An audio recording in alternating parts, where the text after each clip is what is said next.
जीने के लिए 4 तत्व ही काफी हैं। अगर आप में इन पर बिल्कुल थोड़ी सी भी महारत होगी तो आप ऐसे जीने लगेंगे जो दूसरों को जादुई लगने लगेगा।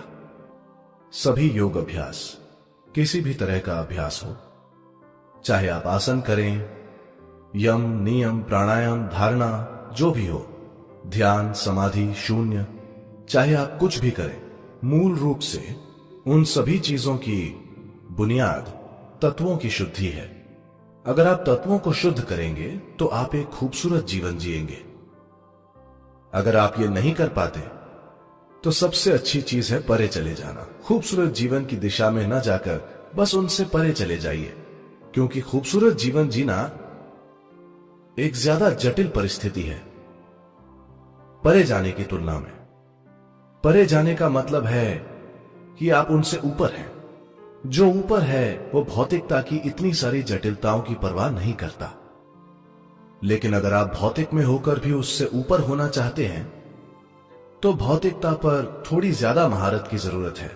अगर आपकी भौतिकता पर कोई महारत नहीं है तो आप भौतिकता के गुलाम बन जाएंगे। हर इंसान को तत्वों पर किसी तरह की महारत हासिल है, वरना आप एक सामान्य जीवन भी नहीं जी पाते।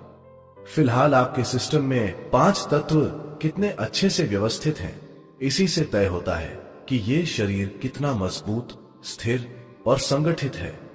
ये शरीर बस 5 तत्वों का खेल है।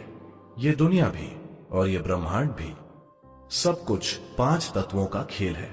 इन पांचों में से जब तक कि आप दिव्य आयामों की खोज नहीं करना चाहते, तब तक आपको आकाश की चिंता नहीं करनी पड़ती। तो सिर्फ 4 है।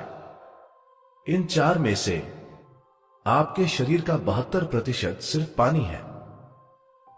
खुद को हिलाकर देखिए, आप बस एक वाटर बॉटल हैं, 3/4 भरी हुई।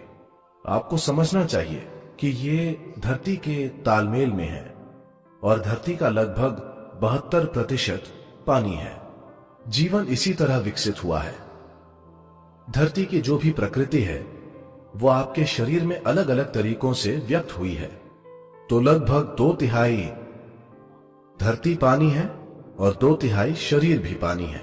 तो जब आप खाना खाते हैं तो हमेशा ऐसा खाना खाना चाहिए जिसमें पानी की मात्रा 70% से ज्यादा हो।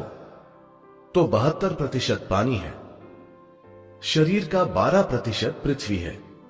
आप जानते हैं आपके शरीर का सिर्फ 12% ही पृथ्वी है, मुख्य रूप से पानी है। So that's 84%. 6% हिस्सा वायु है।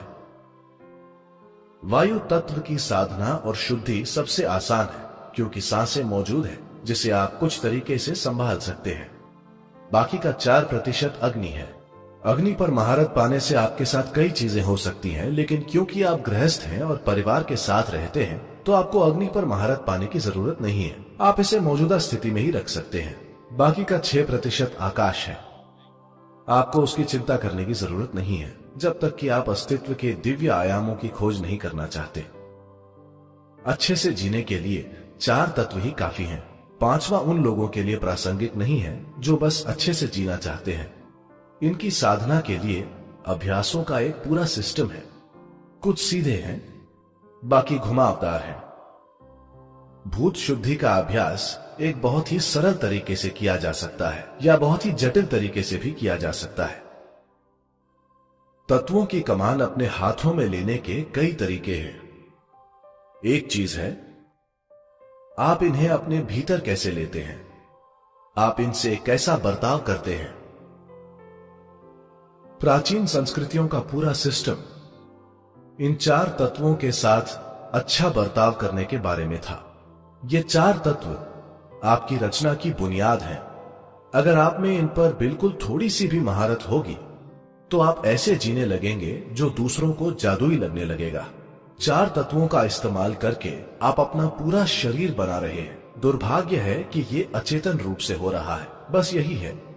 तो इस बारे में जागरूक होना कि ये 4 तत्व इंसानी शरीर में कैसे बदल रहे हैं, तो भीतर मुड़ना अपने आप में भूत शुद्धि है। अगर वो आपके लिए संभव नहीं है तो सरल अभ्यास है। अभ्यास है, विधियां हैं और व्यापक सिस्टम है इन तत्वों पर महारत पाने के बारे में। या अगर आप ऐसा करना नहीं जानते तो कोई अन्य व्यक्ति कोई विधि कर सकता है जिससे सभी को लाभ मिल सकता है।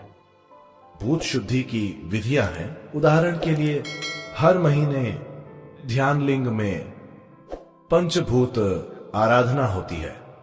आप उसे करना नहीं जानते, कोई और करता है और आप बस उसकी उपस्थिति में बैठकर लाभ पाते हैं।